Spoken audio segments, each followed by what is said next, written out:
بسم الله الرحمن الرحيم، والصلاة والسلام على أشرف الأنبياء والمرسلين سيدنا محمد بن عبد الله الصادق المصدوق الأمين. وبعد، من هنا من جبهة مران، الجبهة المقدسة للعدو، نرسل تهانينا لقيادتنا السياسية الممثلة بالمشير الركن عبد ربه منصور هادي القائد على القوات المسلحة، ونائبه الفريق الركن علي محسن صالح النائب للقائد الأعلى للقوات المسلحة.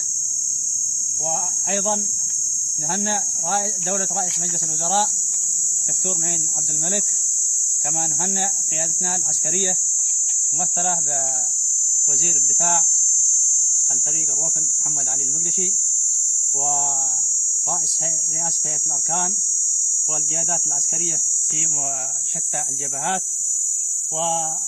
ونقول لشعبنا اليمني أننا سنظل درعا للجمهورية ودرعا للوحدة اليمنية المباركة لليمن الكبير الذي تحرسه أبطالنا بحدقات أعينهم. لن نفرط فيه كيد أنمله مهما تكالب الأعداء، مهما كثرت المشاريع. نقول أن المشاريع الضيقة كلها ستضمحل وستتكسر على أيادي أبطال الجيش الوطني الذي يقاتل في شتى أنواع، في شتى الجبهات، بكل صمود واستبسال. فلكم كل التحية، كل التقدير يا أبطال الجيش الوطني، حماة الجمهورية والوحدة. عاشت اليمن حرة أبية، الرحمة على الشهداء والخلود للشهداء والشفاء للجرحى، والله أكبر ولله الحمد.